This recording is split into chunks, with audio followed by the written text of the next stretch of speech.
पुण्यात्माओं, जैसे कोई रोगी है, डॉक्टर के पास जाता जिसने बहुत बड़ा बोर्ड लगा रखा है, और उससे कहे कोई कि भाई क्या औषधि खाने से रोग नाश हो जाएगा, और वो डॉक्टर ये कहे कि भी औषधि खाने से रोग तो समान ही हो सकता, तो स्वाभाविक है व्यक्ति पूछेगा फिर औषधि खाने का फायदा क्या। और वो ये कहे डॉक्टर पद पर की फीत लाया हुआ व्यक्ति कि औषधि खाने से अन्य लाभ हो जाएगा। प्रश्नकर्ता कहेगा भाई अन्य क्या लाभ होगा, कि पहलवान बन जाएगा। किसी का टीबी हो रही हो है, वो पहलवान बनेगा रोग से, वो रोग कटे जब आप पहलवान हो जाएगा वो। तो इन बुद्धिहीन लोगों की ये थ्योरी थी, ये विधान था इनका। ये तो है अपना अनुभव, और ना ये कहते हैं वेदों में ऐसा ही लिखा है, मैंने वेदों अनुसार इसका रचना की है। अब वेद क्या बताते हैं वो दिखाते हैं। ये देखिएगा यजुर्वेद, इसके अनुवाद करता भी कमाल की बात है, महर्षि दानंद ही हैं।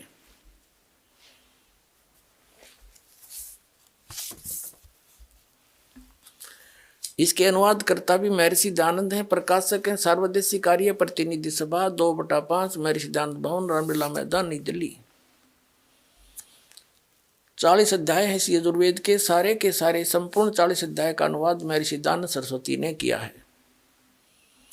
मुद्रक के Prince Offset Printers 1510 Pataudi house Daryaganj नई दिल्ली से। अध्याय नंबर 8 का श्लोक नंबर 13 दिखाते हैं आपको।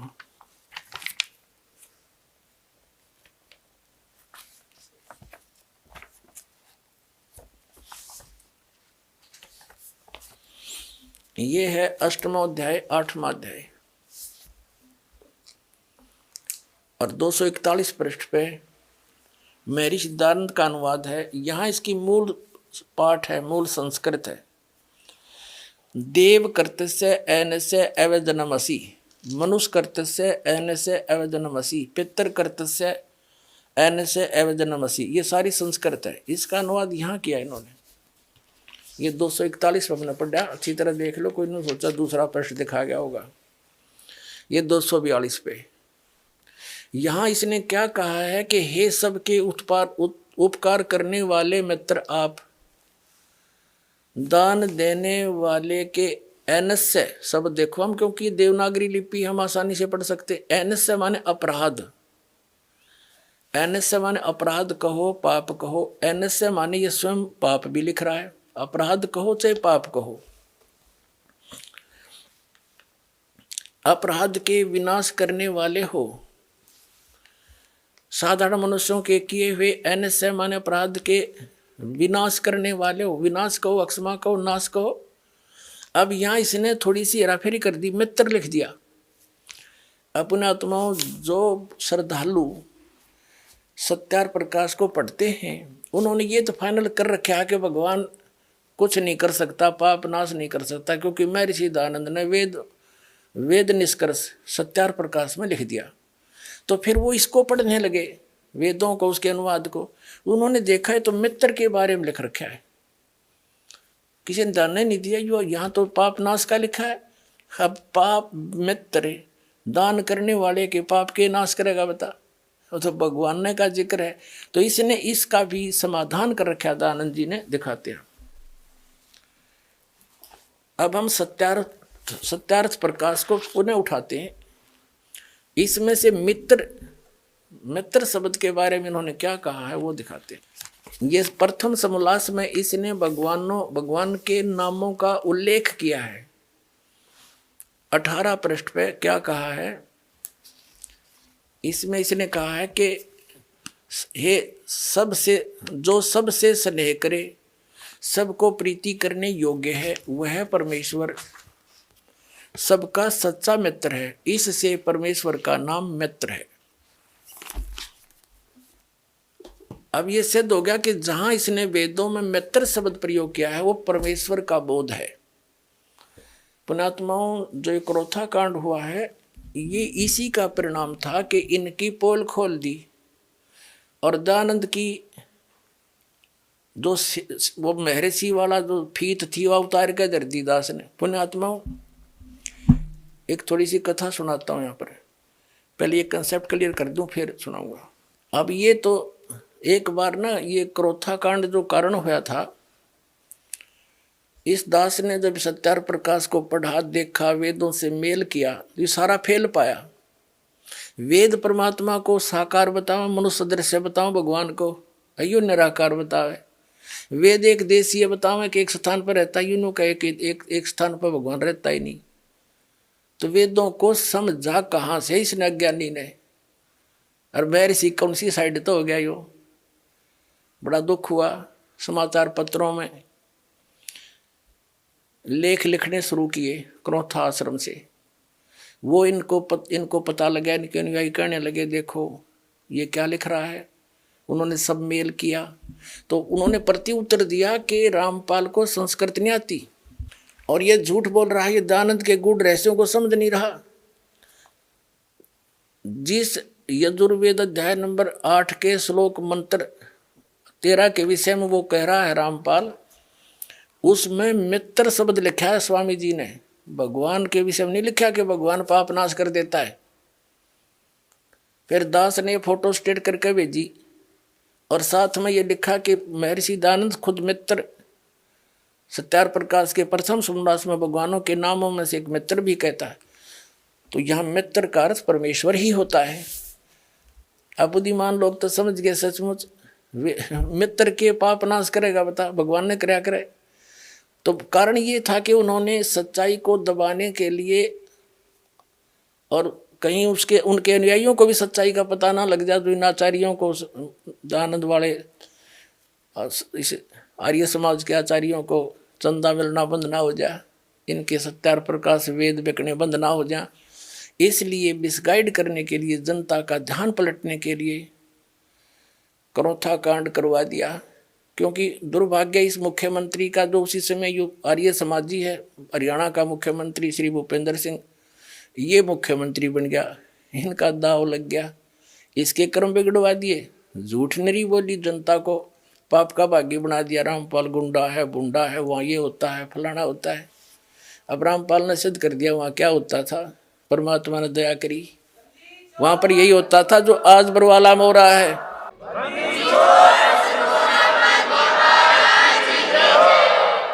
तो पुण्यात्माओं, इन्होंने ऐसा जुल्म कर रखा है, ये हितैषी नहीं है किसी जनता के। हितैषी होते स्वीकार करते कि भाई सच्चे गलती हो रही है, और प्रमाण दिखा रहा फिर भी ना मानने देते।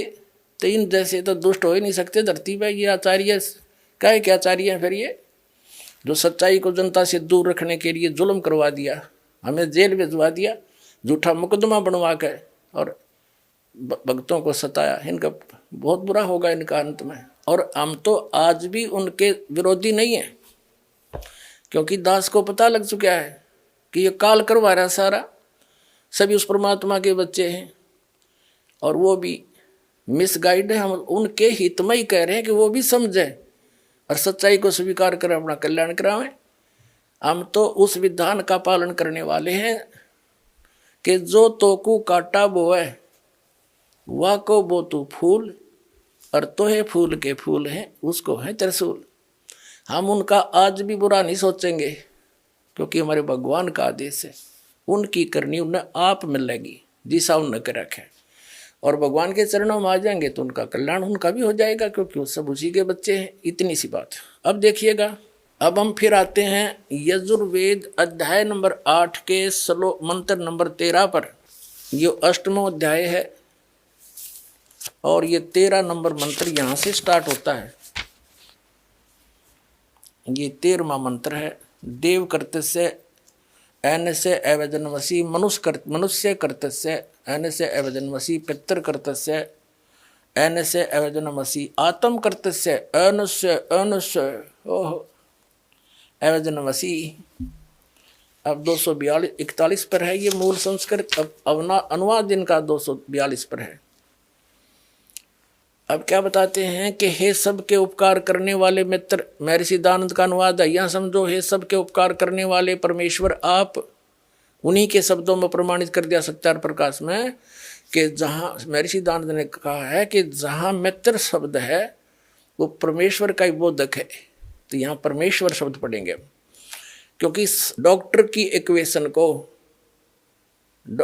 औषधियों के साल्ट को डॉक्टर समझ सकता है कि इन्होंने कौन से कहाँ क्या संकेत किया है। जन साधारण समझ जाए, फिर टीचरों की आवश्यकता क्या थी, गुरुओं की।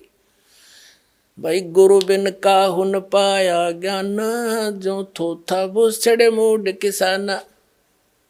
गुरु बिन वेद पढ़े जो प्राणी, समझन सार रहे अज्ञानी। ये सारे अज्ञानी थे, और वेद क्या बता रहे हैं, ये अनुभव क्या लिख गए। अब देखो, अगर ये जरा सी बुद्धि रखता दयानंद जी, तो सत्यार्थ प्रकाश वेदों का इसने अनुवाद किया खुद करने वाला, तो सत्यार्थ प्रकाश में सेट कर देता। नहीं, इन्होंने केवल लोक वेद को आधार माना, जिस कारण से वेदों को भी अनदेखा कर दिया। अब इसमें स्पष्ट अपने कर कमलों से लिख रहा है कि परमात्मा पाप नहीं काट, परमात्मा घोर पाप भी काट सकता है, वेद ये कहते हैं। और ये सभी ऋषि नकली आपके समझ कर दिया कि प्रारब्ध तो भोगना ही पड़ेगा। और पाप क्या क्यों, प्रारब्ध के तो पाप होते हैं जो दुखदायी होते हैं, जो संचित वो तो रखे उनकी तो बाद में लिखा होगा, देखी जाएगी जब होगा। तो अब प्रारब्ध के वर्तमान के पाप से दुख होता है, और पाप कट गया तो काटा निकला दुख निवारण है, पाप कट गया तो दुख सुख हो गया, दुख दूर। हे सब के उपकार करने वाले मित्र आप, यानी परमेश्वर आप, देव करते से दान देने वाले के, अपराध के विनाश करने वाले हो। अवैधन माने विनाश, ऐनस्य माने अपराध के। मनुष्य करते से मनुष्य के, साधारण मनुष्यों के भी किए हुए अनुष्य अपराध यानी पाप के विनाश करने वाले हो। अवैधनम पितर करते से, पिता करे से बेटा करे, कोई भी सत्साधना करे उसी के, ऐनस्य माने ये पाप ही लिखना था, अपराध के अच्छी प्रकार दूर करने वाले हो, नाश करने वाले हो। आत्म करते से अपने किए हुए, ऐनस्य माने पाप के, अवैधन माने नाश करने वाले हो, दूर करने वाले को हो चाहे विनाश करने वाले को, इसी की भाषा में वही शब्द है अवैधनम। ऐनस्य ऐनस्य अधर्म के अधर्म यानी घोर पाप के भी आप नाश करने हारे हो। ओए होए, जानता हुआ मैं जो कुछ भी अधर्म आचरण किया करता हूँ या करूँ, अनजान पढ़ने में भी जो कुछ भी किया करता हूँ वह करूँ, उस सब ऐनस्य माने पाप के, ये दुष्टाचरण हटा दिया, पाप के, ऐनस्य माने पाप के, पाप के नाश करने वाले हो। अवैधन माने दूर करने वाले हो, नाश करने वाले हो, विनाश करने वाले हो। अवैधन माने विनाश। तो यहाँ इसने ऐसी जगह कुछ अड़ंगा डाल दिया जो आम आदमी समझ नहीं सका। अब इसमें कर दिया कि मैं अनजानपने में कोई करूं या जानबूझ कर करूं कोई गलती, उसको भी आप माफ करने वाले हो अपने आत्माओं। अब वेद, महर्षि दयानंद जो है आर्य समाज प्रवर्तक, वेदों को सत्य मानता है कि इसमें जो लिखा है इसके अतिरिक्त मैं मानता नहीं, वेद सत्य है। और इन्होंने इसने पीछे अपना विधान भी लिखा है कि वेद सत्य विद्याओं का पुस्तक है। महर्षि दयानंद ने मोहर मार रखी है कि वेद में जो लिखा है वो सत्य विद्या है, सच्चा ज्ञान है। अपने आत्माओं, वेद में तो यहाँ तक लिख दिया है कि मैं चाहे अनजानपणे में करूँ और चाहे जान कर करूँ, आप सारे घोर पाप का विनाश कर देते हो। तो खाके इनका ज्ञान है, क्या पढ़े न वेदों को। तो पुण्यात्माओं, दास के साथ इसलिए संघर्ष हो रहा है कि ये दास एकला साची बोला है, अरे झूठ बोलनिया का उड़ नहीं, बिना गिनती के झूठ बोले, जनता ही निपाधारित हो रही है। लेकिन परमात्मा का आशीर्वाद है इस दास के साथ, और आपके ऊपर भी न्यारा आशीर्वाद है कि आपका जन्म इस समय है और आपको ये मूल वस्तु मिलेगी, कल्याण होगा। अब इसमें वेदों में जो ज्ञान दिया है कि जान के करूं और चाहे अनजानपणे में करूं, सारा ही माफ कर देते हो आप। जान के कौन से होते हैं? अब परमात्मा ने धर्मदास साहिब जी से कहा था, धर्मदास जी ने बोले कबीर परमात्मा एक जिंदा महात्मा के रूप में थे, और कबीर साहब ने जब धर्मदास जी के उस अज्ञान का पर्दाफाश करना किया तो दुख मान गया और कहने लगा हम पाप ना करते, हम हिंसा नहीं करते, जीव हिंसा। क्योंकि धर्मदास जी ने कबीर परमेश्वर को सोचा था ये मुसलमान है और हमारे देवताओं का जो है विरोध कर रहा है जानबूझ के, लेकिन परमात्मा साची कहे थे। तो तब परमात्मा ने कहा था कि धर्मदास, सत्य ब्राह्मण की है हत्या, जो चौका तुम देवो नेता। ब्राह्मण से हत्या सो होई, जल स्नान करत हो सोई। पृथ्वी ऊपर पग जो धारे, करोड़ जीव एक दिन में मारे। पता फिर इतने पाप तो डेली करने लग रहा का जीव हिंसा नहीं करता। जैसे लिपा पोती करते हो, पोचे लगाते हो, इनमें न जाने कितने जीव मरे। खेती करता है किसान, फाली के साथ न जाने कितने जीवों के पेट के अंदर से वो निकालता फाली, यानी वो तीखा हथियार जो फाली बोलते हैं उसको। तो कहने का जैसे अग्नि जलाते हैं इसमें जीव मरे, लकड़ियों में उपलों में पोचा लगाते इनमें जीव मरे। हम चलते फिरते काम के लिए जाते हैं, अपने व्यवसाय के लिए जाते हैं, नौकरी के लिए जाते हैं, मजदूरी के लिए जाते हैं, उनमें जीव मरे। तो ये हमें पता है कि ये हो रही है। जैसे किसान खेती करता है, स्प्रे करने पड़ते हैं उसको मालूम है कि ये मेरे फसल में कीट लगा हुआ, इसका नाश करना पड़ेगा, ना तो इसको ये खा जाएगा, मैं कंगाल हो जाऊंगा। और जैसे हम रोगी हो जाते हैं तो हमारे अंदर जो हानिकारक कीटाणु बढ़ जाते हैं ब्लड में, उन गोली खाते हैं, उन गोलियों से वो कीटाणु मारे जाते हैं, वो जीव हैं। तो यहाँ वेद का कहने का तात्पर्य ये है कि आपको पता भी है कि ये पाप हो रहे हैं, इनको त्यागा नहीं जा सकता। इच्छा कर मारे नहीं, बिन इच्छा मर जावे। कहे कबीरता दास का, पाप नहीं लगावे। उसको पाप नहीं लगे, जान के नहीं मारे। जैसे बैठा मकोड़े पर कीड़ा आ गया, उसके नो मारी ईंट, को बात हुई है। आप चल रहे हो, इच्छा नहीं मारने की, और मर रहे हैं तो वो आपका वश नहीं। कोशिश करें जहाँ तक पैर बचा कर रखा जा रखे।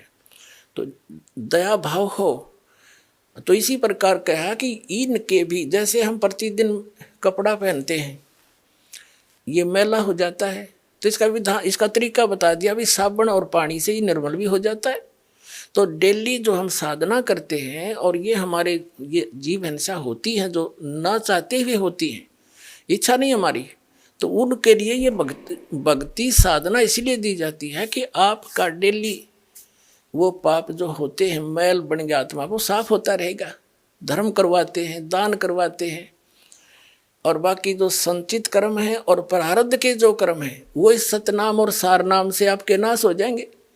जब ही नाम हृदय धरो, जब ही सतनाम हृदय धरो, भयो पाप को नासे। जैसे चिंगारी अग्नि की, भाई पड़े पुराण घासे। परमात्मा कबीर जी कहते हैं मेरे नाम में इतनी शक्ति है कि जब ही ये सतनाम आपको मिलेगा, आपके पाप कर्मों में, प्रारब्ध के कर्मों में और संचित कर्मों में ऐसे आग लगा देगा, जैसे सैकड़ों हजारों टन सूखे घास में एक माचिस की सीख जला के लगा दी जाए, सबको फूंक कर सभा करके राख बना देगा। और फिर चलेगी तेज आंधी, उसको उठा के पता नहीं कहाँ के कहाँ पटक देगा, फील्ड साफ हो जाएगा। जैसे सूरज के आगे बदरा, ऐसे कर्म छयारे। प्रेम की पवन करे चतुमंजन, फिर झलके तेज नयारे। कहते हैं फिर इस ज्ञान से, भगवान की भक्ति से, सिमरन से आपके पाप हल्के हो जाएंगे। आत्मा में एक छोटी सी बात पर भी आंसू आने शुरू हो जाएंगे भगवान की चर्चा में, तो समझो आपके पाप अब नाश हो लिए। जैसे कहते हैं, जैसे सूरज के आगे बदरा, सूर्य के आगे बादल अड़ जाते हैं, ऐसे कर्म छयारे। आत्मा और परमात्मा के बीच में ऐसे कर्मों की छाया है, ऐसे उनके छाए हुए हैं आगे। और फिर इस सत भक्ति करेंगे, परमात्मा में प्रेम जागेगा। कहते प्रेम की पवन करे चितमंजन, जल के तेज नयारे, प्यार जागेगा मालिक के प्रति तो समझो आपके वो पाप के बादल छट चुके हैं। जैसे तेज हवा चलती है, बादलों को इधर उधर तितर बितर कर देती है, सूर्य फिर साफ दिखाई देता है, ऐसे आपके पाप कर्मों के बादल इस सतनाम और इस भक्ति से ऐसे छट जाएंगे। फिर आपकी आत्मा में परमात्मा की न्यारी कसक पैदा होगी। और कहते हैं बिना प्रेम पावे नहीं, चाहे करोड़ समाधि ला। भगवान के ज्ञान से और इस भक्ति से आत्मा निर्मल होगी, हमारा जो करड़ापन वो खत्म होगा। जो हृदय में हमारा पाप जमा होने से हम इतने कट्टर बन गए हैं, हम झुकना जानते नहीं, हम कोई नेक काम में रुचि रही नहीं, तो ये हमारे पाप कर्मों का दुष्प्रभाव है। पाप कट जाएंगे, फिर आप कति निर्मल आत्मा हो ही। ये तड़ंगा अड़ा दिया काल ने, हमें बुरे बना दिए, बुराई खत्म होगी, हम भक्त बन जाएंगे। अपने आत्माओं, ये जितने भी संत ऋषि महर्षि आचार्य और शंकराचार्य, अब इनके ज्ञान से देखो पुण्यात्माओं, कबीर साहब कहते हैं खरना होवे के हरि कब हूं, सिंह की खाल उड़ाए। यदि गधे को शेर की खाल उड़ा दे, वो शेर नहीं बन सकता, सिंह नहीं बन सकता। एक समय एक कुम्हार ने गुस्ताखी बाही, उसने एक बदमाशी सूझी अपने गधे पे, और शेर की कोई खाल पा गई, सिंह की, उसने लाइन की, उसने ठा लिया साफ सूफ करके और अपने गधे पर डाल दी उसने। और रात्रि में गधे ने छोड़ दे खेतों में। अब गधा अच्छी बड़ी बड़ी खेती को खावे, रखवाले जा निकट तो देखे तो शेर आ गया, वो छोड़ कर अपने स्थान को भाग गया, वहाँ गाँव में शेर आ गया, शेर आ गया। अब कोई ना था उन खेतों में रात्रि में, सुबेरे वक्त से वो पकड़ दिया, वो अपने घर ने खाल उतार के रख दे, सारा दिन काम ले, और अच्छा खेचर बन गया गधा, खूब खा खा खेती के। अब किसी ने एक दूसरे कुम्हार को पता लगा कि भाई शेर खेती तो ना खाया करे, और उसके सामने उसने सोचा गांव में आया भी मैं उस शेर ने तो मैं पहचान दूंगा, उस शेर की परख करते हैं, शेर है कुछ और। तो उसने कहा भाई शेर, गांव वाले कहने लगे भाई शेर है, हम आँखें देखने लग रहे, सिंह है वो तो जुमा बब्बर केरी है। वो कुमार बोला भाई इसकी परीक्षण करता हूं मैं, मेरा साथ दो। गांव वाले कहने लगे हम ना जा भाई, रात न वहां तो शेर आता है। वो कहने लगा तुम ऊपर चढ़ दियो वृक्षों पर और मेरे साथ चलो। वो 10-20 व्यक्ति उन खेतों के आसपास दूसरी साइड में जिधर वो शेर था, चांदनी रात थी, दूर तो दिखा उतरता, वहां पर खेती खाता हुआ, गेहूं बाजरा जो भी उसमें फसल थी। कुम्हार ने 3-4 गधे ले गया अपने, और वो दूसरी दूर खड़े कर दिए। उन्हें सोची कदे शेर होगा तो भाई अपना देखी जाएगी, का गधे ने खा लेगा और क्या होगा। और बाकी चढ़ गए वृक्षों पर। अब थोड़ी सी देर में वो गधे जो अन्य ले गया था कुमार, वो लाग गया अपनी बोली बोलन हो। वो नकली शेर का भी उठी हुआ हो किसी, वो भी ला गया हो चुका। वो उड़े आ लिया थोड़ी देर में उन्ने के पास में, और वह खाल उतर गई, भाग्या दौड़ा, वो खाल उतर गई नीचे, गधा का गधा।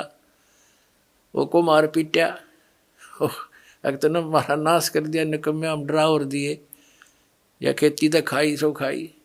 तो पुण्यात्माओं, कबीर परमात्मा कहते हैं खरना हो वे के हरि कब हूँ, सिंह की खाल उड़ाए। ये मैं ऋषि नाम धरण तो मैं ऋषि हो जाएंगे।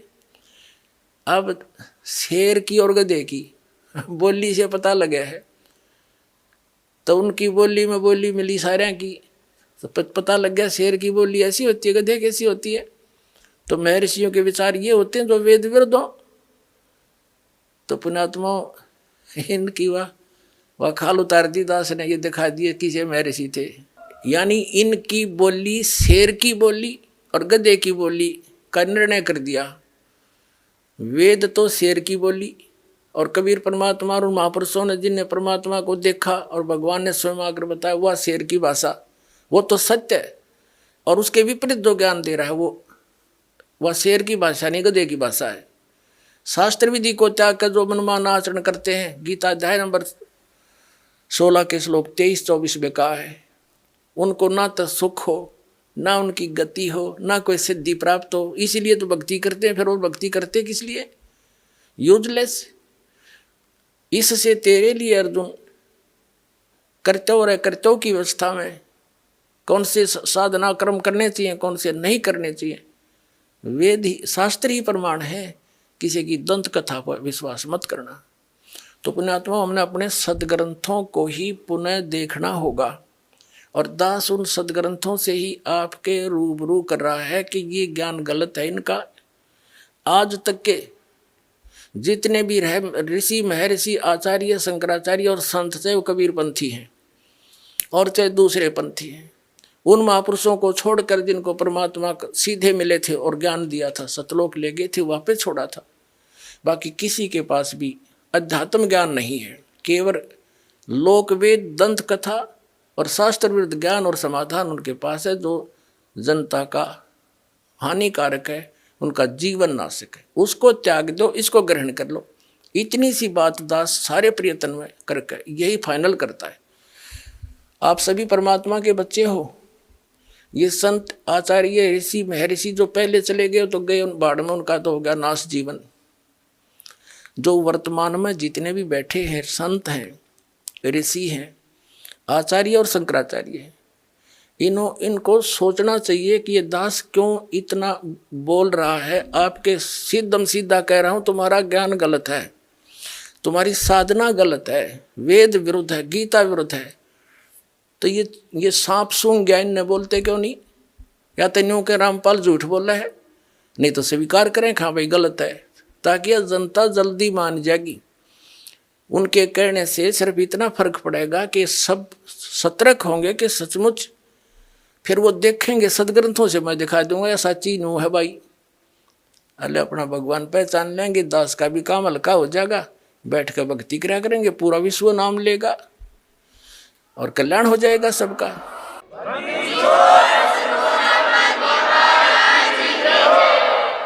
अपनात्मा वो संत, वो ब्राह्मण जो दुखी था, कई संतों के पास भटक कर महर्षि रामानंद स्वामी के पास आया था। उन्होंने भी पहले अपनी जंतर मंत्र बताए थे उसको, और फिर अंत में कह दिया था कि आपके प्रारब्ध का कर्म है, यो भोगना पड़ेगा।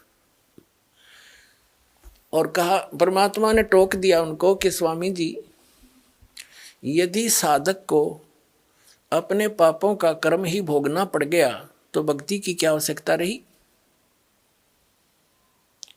तब मैं उस स्वामी रामानंद जी महर्षि ब्राह्मण ने कहा था कि बच्चा, ये तो वेदों में यही प्रमाण है और पुराणों में भी यही प्रमाण है, सभी ऋषि महर्षि यही कहते हैं कि किया हुआ कर्म तो भोगना ही पड़ेगा।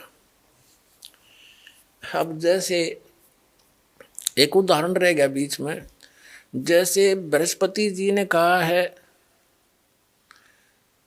कि भाई दुख में भी सुख का अनुभव करना चाहिए, बस प्रॉब्लम सोल्व होगी। कोई बात है यार। एक बड़ा विद्वान पाक रहा था और पिंडारा जींद के पास एक पिंडारा गांव है, वहां पर आदरणीय गीसा दास साहिब जी के अनुयायी संत रहते हैं। 2 आश्रम बना रखे उन्होंने, उनमें से एक ने सत्संग करवा रखा था, वहां पर काफी वक्ता बुला रखे थे, और ये दास भी वहां एक श्रोता रूप में विद्यमान था। क्योंकि वो संत किसने मानना है, लाल कपड़े हो, दाढ़ी बढ़ा रखी हो, माला गाल रखी हो, या वैसे मूंड मुड़ा रखा हो, तो उनका एक स्टेज सी ला रखी थी, तख्त डाल के पांच चार तख्त लगा कर उनके ऊपर बैठे थे वह 10-12। तो उनमें से एक उनसे हटकर कुछ ज्ञान दे रहा था। वो क्या कह रहा था कि आत्मा परमात्मा का स्वरूप है और जो भी कष्ट शरीर को होता है ये प्रारब्ध का होता है। तो वो आत्मा को कष्ट नहीं होता, वो तो शरीर को होता है। और हम अज्ञानता के कारण हम अपने को कष्ट मान लेते, इसलिए दुखी होते। जिस दिन आप ये मान लोगे कि जो दुख तुम्हें है ये शरीर का किया हुआ दंड है, ये शरीर को कष्ट है, आत्मा को थोड़ा ही है, उसी दिन आप सुखी हो जाओगे। अब उसने 2-3 पहले दिन ये वचन करे तो सारे भगत जो श्रोता थे उसके प्रभावित हुए, वाह वाह बड़ी अच्छी बात बताई। तो अन्य श्रोता डिमोरलाइज हो गए, अन्य वक्ता जो उसके साथ बैठे थे वो काफी डिप्रेस हो गए। भाई ये बोले ये तो सारे इसके पीछे लग लिए। ज्ञान तो उनने भी शायद था, दूसरा ने भी, वो थोड़े से हटकर कुछ अटपट कर रहा था। कुछ उसकी महिमा बताई जा रही थी कि बड़ा विद्वान है, 4 विषय का आचार्य है। तो आम व्यक्ति और प्रभावित होता था। इन संस्कृत के बोलनिया दिन में फंस रहे थे हम अभी तक। तो अगले दिन भी उसने ऐसे ही प्रवचन किए और क्या बोला कि एक दिन में चला जा रहा था, एक व्यक्ति रोग से चिल्ला रहा था। मैंने उसको बैठा उसके पास खड़ा हुआ, उसको समझा कि भाई ये जो कष्ट है तेरे शरीर में ये शरीर को है, आत्मा को कष्ट थोड़ा ही है, तू आत्मा है शरीर नहीं है। कहते ही इतना कहते ही वो चिल्लाना बंद कर दिया। उसने अपने आप को समझा और उसका शरीर को कष्ट है, रहा रहेगा आत्मा। उसने अपने आप को जान लिया कि मैं आत्मा हूं, उसको कोई कष्ट रहा नहीं। तो अब देखो भोली आत्मा जो श्रोता है वो तो बेचारे संतों की बात ने सारी सच्ची मानते हैं, सभी को सच मानते। तो बड़े प्रभावित हुए कि भाई ठीक है तो बात भी सही है, बिना ज्ञान के तो सारी सही लगे हमने। अगले दिन तीसरे दिन शाम ने सत्संग किया। उसने 12-1 बजे तक सत्संग करके वो अपने कमरे में चला गया। कमरे दे रखे थे उनको अलग उस आश्रम में। उसके 1 बजे से 1:30 बजे से पेट में दर्द हो गया। वो ब्रह्म आत्मा के पेट में दर्द हो गया, चिल्लावा डांगर की डाल, हाय मर गया, हाय मर गया। अब दूसरे आश्रम में गाड़ी थी, उड़द कार ले मांग के वो उस आश्रम वाला महंत संत उसको लेकर जींद ले गए प्राइवेट हॉस्पिटल में, वहाँ दाखिल कराया, 5-4 इंजेक्शन लाए। तो सुबह आया वो 4 बजे से, वह पीड़ा खत्म होगी जब पेट की, वापस आया। तो गाड़ी आई तो सब उत्सुक थे भी क्या रहा, संत ठीक हो गया कि नहीं। तो वो संत दूसरे दो नकली तो वह भी थे, लाल कपड़े वाले, वह वीर श्रोता भी गाड़ी के चारों तरफ आकर खड़े हो गए। तो वो संत जो उसके साथी वक्ता थे उनका तो दर्द वहाँ रह रहा था। वो कहने लगे बाबा जी, ए महापुरुष तू तो आत्मा है, तेरे को कष्ट तो था ही नहीं, तू क्यों डिड्डा रहा था रात को, तूने मान क्यों ना लिया मैं आत्मा हूँ। वह कहता चल चल अपना काम कर, जो कह अंदर पड़ गया। तो पुण्यात्मा ये है बीजक की बात, आके बीजक ना ही हाथ, ये पृथ्वी डोबण उतर रे कह मीठी बात है। अब कहाँ गया उसका वो ब्रह्मपणा, आत्मापणा कि मैं आत्मा हूँ, अपने आप को मान ले मैं आत्मा हूँ। फिर दर्द कहाँ है, अर्ध क्यों चिल्ला हुआ था। तो पुण्यात्मा ये बकवादी लोग थे, हमने ज्ञान था नहीं, इनने हमारी रेल बना रखी थी, अंडोला बना रखा था, सब ने मूर्ख बना कर हमारे दादे परदादे नरक में भेज दिए, वो भूत बना दिए, उनके श्राद्ध निकालो फिर वो बकवाद करें। और पुराण के अंदर ये भी लिखा है विष्णु पुराण में कि श्राद्ध में एक योगी हो, यानी सत साधक जो आप हो सारे योगी हो तुम। गीता जी अध्याय नंबर 2 के श्लोक 53 में गीता ज्ञानदाता कहता है कि अर्जुन, जब तेरी बुद्धि भिन्न भिन्न प्रकार के भ्रमित करने वाले ज्ञान वचनों से हटकर एक तत्व ज्ञान पर स्थिर हो जाएगी, तब तक तू योग को प्राप्त होगा, तब तक तू योगी बनेगा, भगत बनेगा। सही तो आपको पहले दास योगी बनाता है और यहाँ जो दान पुण्य किया जाता है, तो आप तो यहाँ हजारों की संख्या में, एक महीने में तो लाखों की संख्या में योगी भोजन करते हैं, तो आपके पितरों का तुम्हें उद्धार हो जाएगा। विष्णु पुराण में लिखा है कि 1000 ब्राह्मण बैठे हो श्राद्ध जी मणिये, और उनके सामने एक योगी बैठा दिया जाना, आप ये सत भक्ति युक्त तत्व ज्ञान से परिचित, कहते उन ब्राह्मणों का भी उद्धार कर यजमान और उसके पितरों का भी उद्धार हो। तो दास के पास है वो जेडी, जो आपके पितरों का भी उद्धार होगा और आपका भी उद्धार होगा, ये नकली गुरु ब्राह्मणों का भी उद्धार होगा जो नाम ले लेंगे। तो पुणात्माओं, इन्होंने आज तक हमें सच्चाई से परिचित नहीं होने दिया, क्योंकि ये स्वयं भी परिचित नहीं थे। इति सिद्धम। तो प्रसंग चल रहा है कि परमेश्वर स्वयं आते हैं यथार्थ ज्ञान देने के लिए। श्रीमद् भगवत गीता अध्याय नंबर 4 के श्लोक नंबर 32 में कहा कि अर्जुन,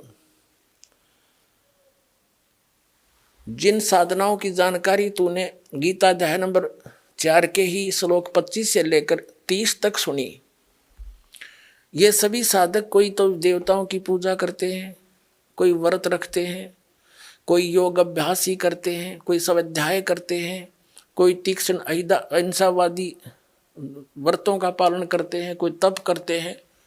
ये सभी अपनी अपनी साधनाओं को पापनाशक जानते हैं। यानी जो साधना जो कर रहा है उसने वो अपनी ने सही मान रहा है, कहने का भाव ये है। फिर बताया है कि चौथे अध्याय के 32वें श्लोक में कि सच्चिदानंद घन ब्रह्म ने अपने मुख कमल से ज्ञान बोला है, और वो है तत्व ज्ञान।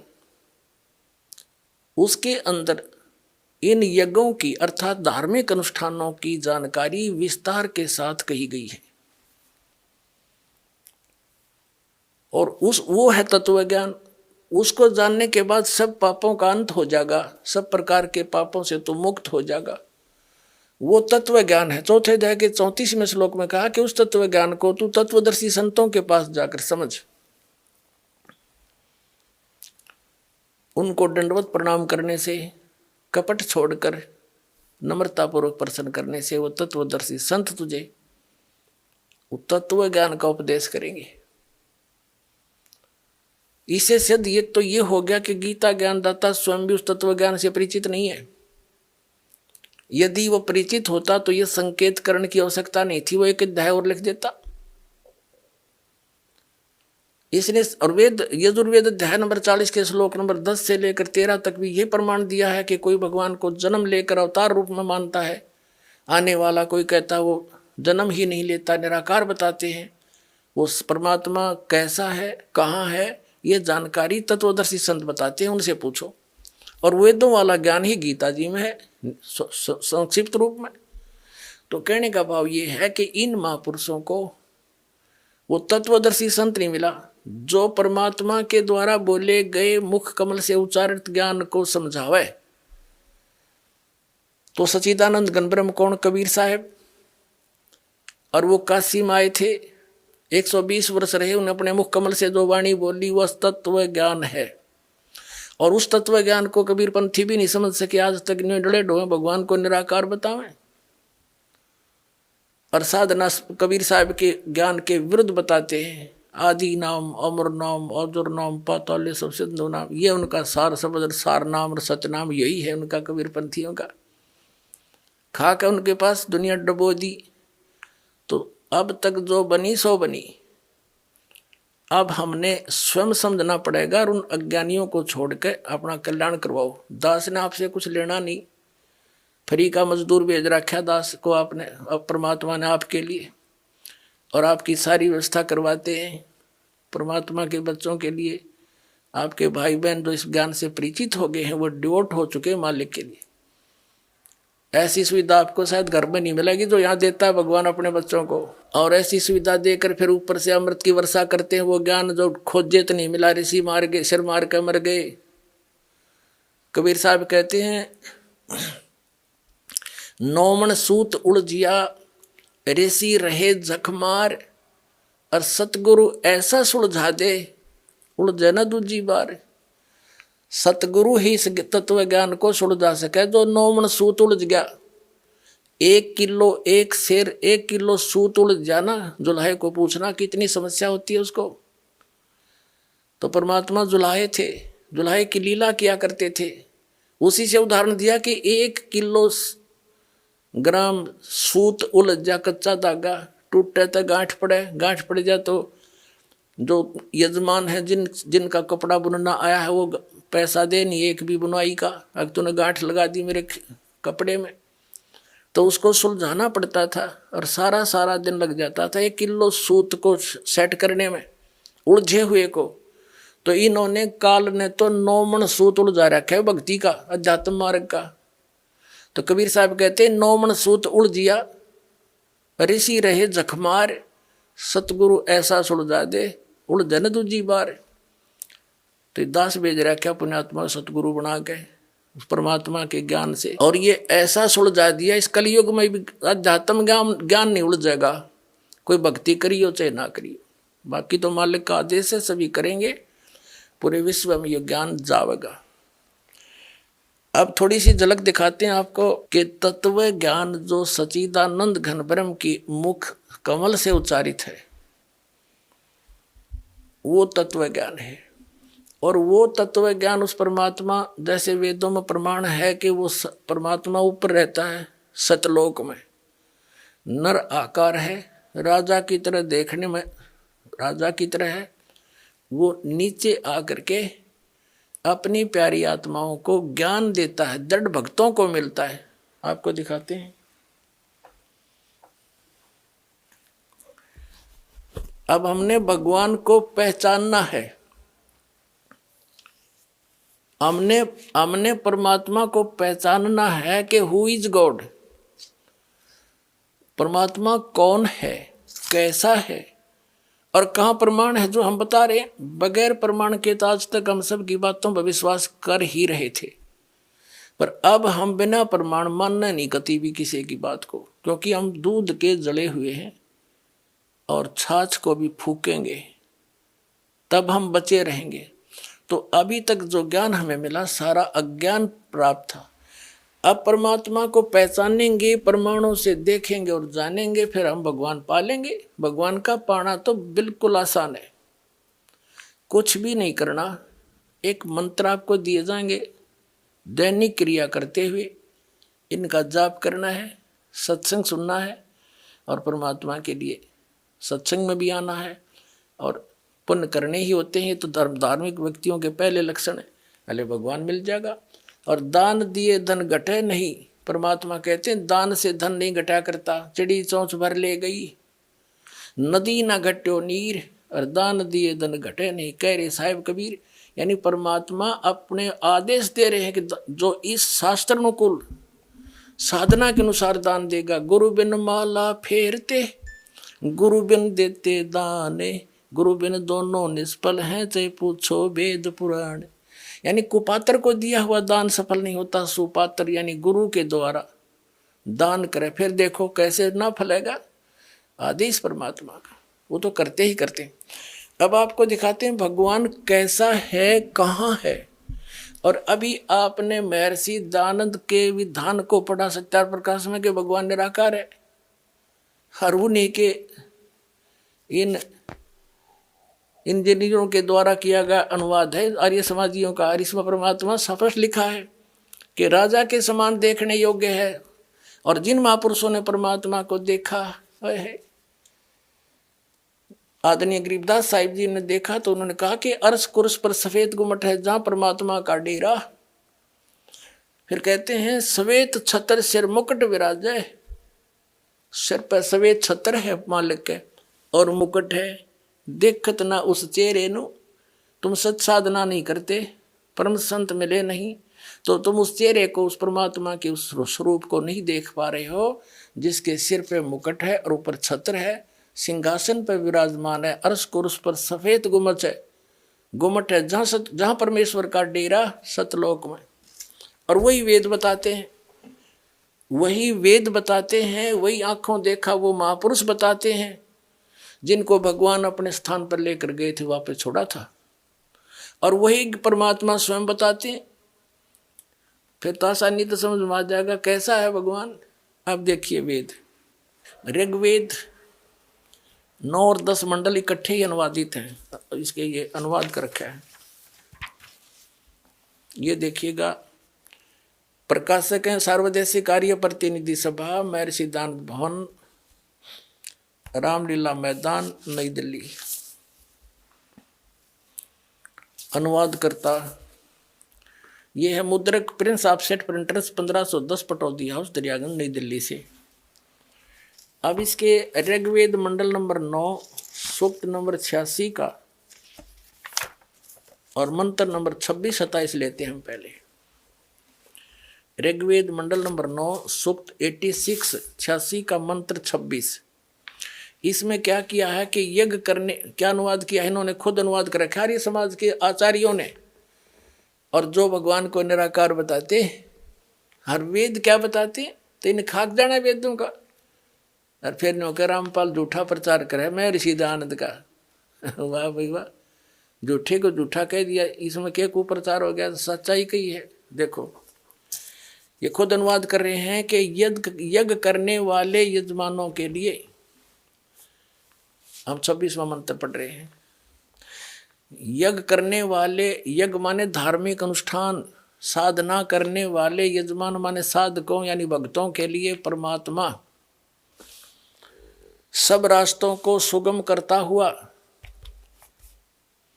उनके विघ्नों को यानी संकटों को मर्दन करता है, नाश करता है, उनको पवित्र करता हुआ और अपने रूप को सरल करता हुआ वह कांति में परमात्मा। अब देखो इन्होंने इसका अर्थ सर्वज्ञ कर दिया कबीर का। ये देखो ये है कबीर, हम कबीर बोला बै कबीर, हम वेदों को वेद बोलते हैं, यहाँ कबीर, इसको इन्होंने संधि छेद करके ऐसे लिख दिया और अर्थ कर दिया सर्वज्ञ। या लिखना था वो कबीर देव, कबीर देव, देव माने परमात्मा, कबीर भगवान विद्युत के समान क्रीड़ा करता हुआ वर्णीय पुरुष को यानी अच्छी आत्मा को प्राप्त होता है। अब ये कंसेप्ट क्लियर कराएंगे, इसको देखेंगे कि कबीर माने कबीर देव होना चाहिए। यहाँ पर कबीर साहब, भगवान की महिमा चल रही है और भगवान की महिमा में कबीर शब्द है, तो कबीर देव ये कवि मान लो, कबीर देव लिख दो, ये कबीर देव, हम कबीर देव कह दे, हमने कबीर, ये कवि मानना है। तो यहाँ अगर अनुवाद सही करेंगे इसका तो कबीर देव लिख दो। जैसे यजुर्वेद है, अपने आत्माओं आज हमने कंप्यूटर ही बना लिए और ऐसे ऐसे जटिल प्रश्न हल करते हैं हमारे बच्चे, बेटी बेटियां बच्चे। तो ये तो कुछ भी कोई ना आपके लिए समझण में, वो तो 1-2 रोटी के लिए माथा पे चाहे 16 साल करते हो और यहाँ 2 मिनट में समझा देगा ये दास, आपको सारी बात समझ में आ जाएगी, भगवान पावांगे, सतलोक चलेंगे। अब सारा पढ़ लिया, 20 साल बालक पढ़ा दिया, 15-16 वर्ष पढ़ा, फिर मृत्यु हो जाए बालक की, बताओ गया पढ़ा। और ये किया हुआ कभी व्यर्थ नहीं हो सकता, जो दास बताने जा रहा है। कहते हैं कबीर कमाई आपनी कदे ना निष्फल जा, और 7 समंदर आडे पड़ो हुआ मिले अगा हुआ।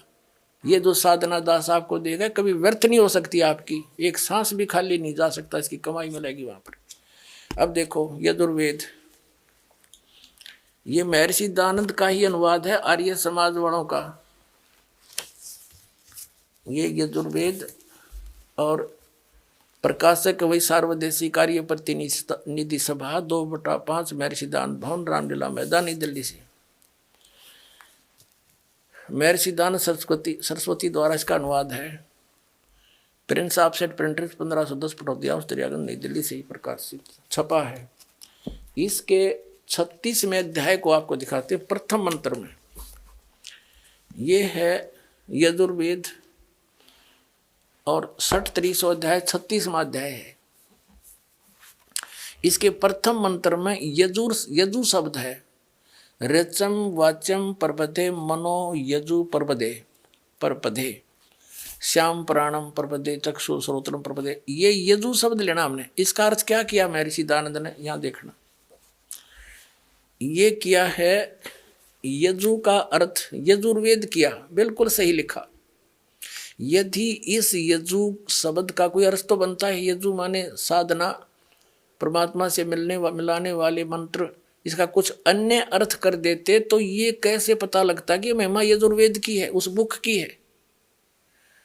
यहाँ यजुर्वेद लिखना अनिवार्य था, जबकि ये केवल यजु है, ये यजुर्वेद लिख दिया, बिल्कुल सही किया, ये सही अनुवाद है। और इसका अर्थ कर दे, जैसे यहाँ कबीर देव, कवि होता तो लिखना चाहिए था कबीर देव, अगर उसका अर्थ कर दें तो कैसे पता चलेगा वो परमात्मा कौन है जो ये लीला करता है, उसका नाम क्या है। तो ये कबीर देव लिख देते, कबीर देव। हम उसने कबीर पढ़ा है, यहाँ कबीर वह को वह बोलते हैं हम, इसलिए अब भ्रंश करके उसको कबीर साहब कहने लगे। देव माने साहब को, राम को, गौडल्ला को, खुदा को। तो अब हम फिर आते हैं ऋग्वेद मंडल नंबर 9 सूक्त नंबर 86 के मंत्र 26 पर। अब हम यजुर्वेद रख दिया, ऋग्वेद उठा लिया, और ये भी इन्हीं आर्य समाज के आचार्यों द्वारा, आर्य समाजियों द्वारा अनुवाद है। ये देखिएगा, ऋग्वेद मंडल नंबर 26 मंडल नंबर 9 सूक्त 86 का, ऋग्वेद मंडल नंबर 9 सूक्त 86 का मंत्र 26 क्या लिखा है कि यज्ञ करने वाले यजमानों के लिए परमात्मा यानी साधना, धार्मिक अनुष्ठान, यज्ञ माने धार्मिक अनुष्ठान करने वाले यजमान माने भक्तों के लिए परमात्मा सब रास्तों को सुगम करता, उसके रास्ते खोल देता है, उनके विघ्नों को यानी उनके संकटों को मर्दन करता है, नाश करता है, और उनको पवित्र करता हुआ और अपने रूप को सरल करता हुआ वह कांति में परमात्मा कबीर देव, यहाँ लिखना चाहिए था कबीर देव, कबीर देव विद्युत के समान क्रीड़ा करता हुआ वर्णीय पुरुष को प्राप्त होता है, अच्छी आत्मा को मिलता है। फिर देखना ऋग्वेद मंडल नंबर 9 सूक्त 86 का मंत्र 26 पढ़ दिया 27 में। जो परमात्मा धूलोक के तीसरे पृष्ठ पर विराजमान है। अब इसे क्या सिद्ध हो गया कि वो परमात्मा तीसरे धूलोक यानी उस तेजो में, सतलोक के तीसरे पोर्शन में, 3 विभाग हैं सतलोक के, आपको बहुत बार बताया है। बाह्य क्षेत्र में बाग बगीचे हैं, झरने बह रहे हैं, सुंदर हीरे पन्नों के, वहाँ पर जैसे यहाँ पत्थर के पहाड़ हैं, वहाँ हीरे पन्नों, उनके हीरों के पहाड़ हैं, और वहाँ फलदार वृक्ष हैं, सदाबहार वृक्ष हैं। और दूसरे भाग में नर और नारी, ऐसी सृष्टि है जैसे आपकी यहाँ पर, लेकिन शरीर वृद्ध नहीं होता, वह मृत्यु नहीं होती, कोई दुख नहीं, कोई अभाव नहीं, कोई रोग नहीं किसी प्रकार का। और तीसरा जो पोर्शन है उसमें केवल हंस आत्मा रहती हैं, जो ओनली नर रहते हैं, और उसमें एक स्थान है जहाँ परमात्मा स्वयं विराजमान है। गुम्बज है, राजा के समान बैठे हैं वहाँ पर परमात्मा सिंहासन के ऊपर, सिर पे मुकुट है, सफेद छत्र है, बहुत बड़ा आलीशान उनका मकान है, परमात्मा जहाँ रह रहे हैं। अब ये तो स्पष्ट कर दिया कि वो परमात्मा तीसरे धूलोक के तीसरे पृष्ठ पर, तीसरे स्थान पर विराजमान है, तीसरे पोर्शन में। और ये आर्य समाज और ये इसके परिवर्तक महर्षि दयानंद क्या कहते हैं, एक झलक फिर दिखा दूं। ये सत्यार्थ प्रकाश महर्षि दयानंद का अनुवाद है, ये अनुभव है, ये निराकार बताता है भगवान को। ये कहाँ से छपा है, पुण्यात्मा इनकी पाले से ना उतरेगी, इतना आपका समझ में ना आवे। अक सचमुच ये इतने अनजान थे, अज्ञानी थे। असली और नकली नोट साथ साथ दिखाए जाएंगे तभी हम समझ पाएंगे। ये कहाँ से प्रकाशित है, आचार्य प्रिंटिंग प्रेस, दयानंद मठ गोहाना मार्ग रोहतक से। इसके देखिएगा, ये आपने पहले ही पढ़ा था, फिर देख ली सप्तम समोल्लास में। ये सप्तम समोल्लास सत्यार प्रकाश के 154 पृष्ठ पे प्रश्न किया किसी ने, ईश्वर साकार है निराकार? महर्षि दयानंद कहते हैं परमात्मा निराकार है। स्पष्ट हो गया। अब हम फिर आते हैं ऋग्वेद, इन्हीं के नारिय समाजियों का अनुवाद है ये ऋग्वेद। और पुण्यात्मा अगर दास इसका अनुवाद करता और आपको बताता तो ये अवश्य भ्रमित कर। पहले कह रहे थे रामपाल ने संस्कृत नहीं आती, तो इनका फिर दाव लग जाता। आम आदमी ये समझ लेता भाई संस्कृत तो लोग जानते हैं वही समझ सकते हैं। ये अभी थोड़ी सी कमी त्रुटि आपका जरूर रह जाती है कितने कितने, तो वह बिना छोड़ी भगवान ने इन इंजीनियरों द्वारा ही करवा दिया अनुवाद। इनकी बुद्धि पर पत्थर गिर दिया जब ये सच्चे श्लोक परमात्मा ने अनुवाद करवाया। परमात्मा क्या नहीं कर सकता, जीव का क्या औकात है। चोर चुरावे तूंबड़ी गाड्डे पानी में, वह गाड्डे वह ऊपर आओ नो सच्चाई छानी ना। अब फिर देखो ये हमने फिर ऋग्वेद मंडल नंबर 9-10 उठा लिया और इसके अनुवाद करता यही, ये प्रकाशक भी वही है। ये अनुवाद करता मुद्रक Prince Offset Printers 1510 Pataudi house त्रियागन नई दिल्ली से। अब हम ऋग्वेद मंडल नंबर 9 सूक्त 86 का मंत्र 26-27 पढ़ लिया। 27 में हमने पढ़ा कि जो परमात्मा ध्रुवलोक के तीसरे पृष्ठ पर रहता है, विराजमान है। इसे से दो गया भगवान एक स्थान पर रहने वाला एक देशीय है और वहां से गति करके आता है। यहां देखना अब ऋग्वेद इसी मंडल नंबर 82 का मंत्र एक और कति स्पष्ट कर देगा। मंडल नंबर 9 सूक्त 82 ऋग्वेद का और मंत्र 1। सोम माने सर्वोत्पादक प्रभु, सबकी उत्पत्ति करने वाला, प्रकाश रूप, सद्गुणों की वर्षा करने वाला और पापों का हरण करने वाला। महर्षि के पाप का काट नहीं सकता और वेद कहते हैं पापों का हरण करने वाला वह राजेव, राजेव राजा के समान। ये देखो 269 पे पढ़ा हमने, कदे नहीं सोचा पृष्ठ बदल गया होगा। अब 270 पे राजेव के, राजा के समान, यहाँ तो लिखा राजा के समान, राजा के यहाँ आ गया समान। राजा के समान दर्शनीय है, देखण जोगा है, साकार है, राजा के समान सिंहासन पर बैठा है और वह पृथ्वी आदि लोक लोकांतरों के चारों ओर शब्दमान हो रहा है। वह वर्णीय पुरुष को जो दृढ़ भक्त है उसको पवित्र करता हुआ मिलता है, उसको प्राप्त होता दृढ़ भक्त, अच्छी आत्मा को जो दृढ़ भक्त है। जिस प्रकार विद्युत स्नेह वाले स्थानों को आधार बनाकर प्राप्त होता है। और देखियो फिर क्या किस उद्देश्य से लेकर आता है। हे परमात्मन, उद्देश्य करने, उपदेश करने की इच्छा से आप महापुरुषों को प्राप्त होते हो। आप अत्यंत गतिशील पदार्थ के समान यानी बहुत तीव्रता से हमारे अध्यात्म यज्ञ को प्राप्त होते हो।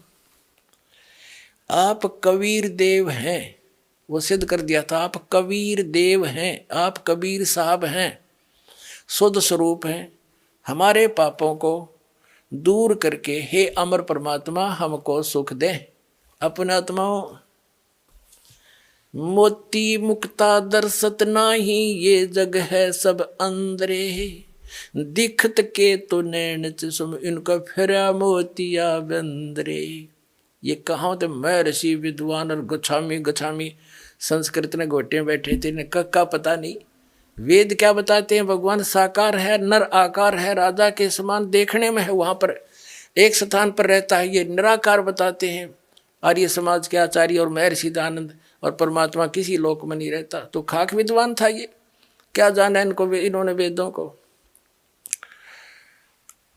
अपना आत्मा, इसमें एक प्रसंग आया है कि वो परमात्मा वहां से चलकर आता है और ऐसे आता है जैसे आकाशीय बिजली 1 सेकंड में आ जाती है।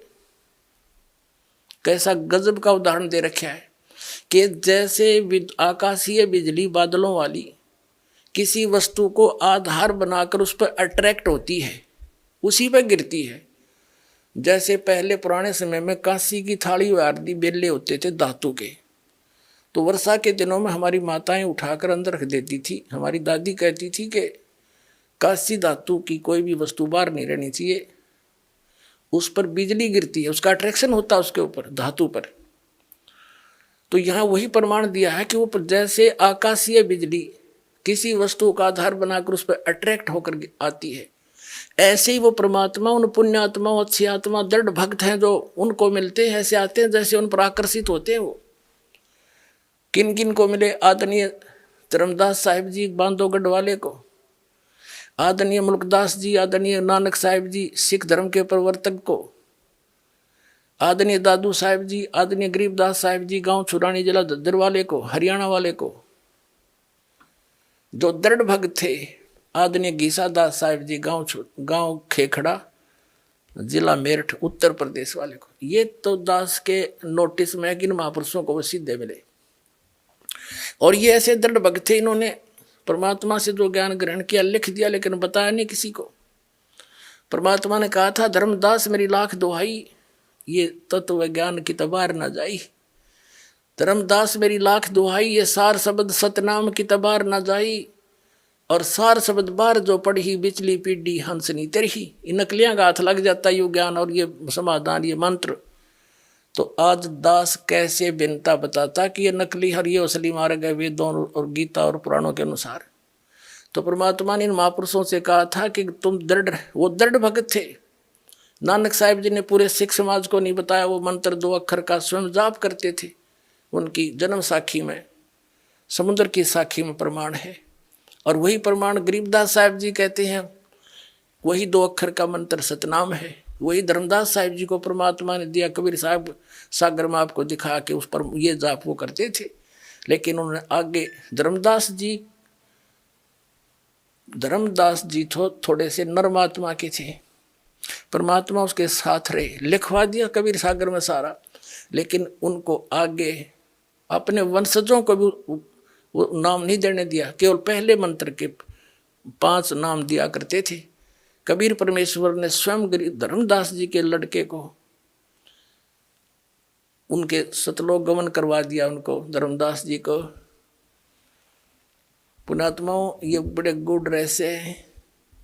एक दिन के सत्संग में सारे कंसेप्ट क्लियर नहीं होते। दास चाहत नहीं है एक दिन में सारे उलेट दूं आपके ऊपर, दूध की बौछार कर दूं अमृत की।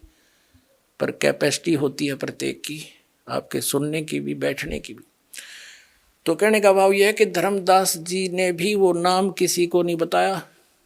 कबीर साहब ने उसको सख्त हिदायत दे दी। और साथ रहे कदे यू डोब दे डगमग सा था थोड़ा सा नरमात्मा का। उनके पुत्र को स्वयं नाम दिया, धर्मदास से नहीं देने दिया, चूड़ामणि को परमात्मा कबीर जी ने। और केवल पहला मंत्र दिया 5 नाम का कि आगे दिया करिए। और फिर परमेश्वर ने कहा था कि ये 5 नाम भी 6ठी पीढ़ी में खत्म हो जाएंगे तेरे। कौन से 5 नाम जो दास आपको देता है प्रथम मंत्र में? ये नहीं निरंकार ओंकार ज्योति निरंजन, ये नहीं, ये और मंत्र है।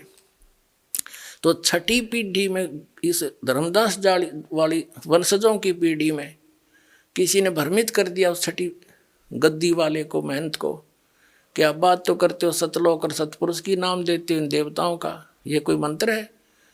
तो उसने क्या किया, उस कबीर सागर में तो एक पूरी आरती याद करवा दी। आदि नाम, अमर नाम, पातालेश्वर सिंधु नाम। अब सारा कबीर पंथ उसने बंडा है और वो कख नहीं उनके पास। तो वो पूरा कंप्लीट कोर्स इस दास के पास है। आओ और अपना कल्याण करवाओ। बोलो सतगुरुदेव।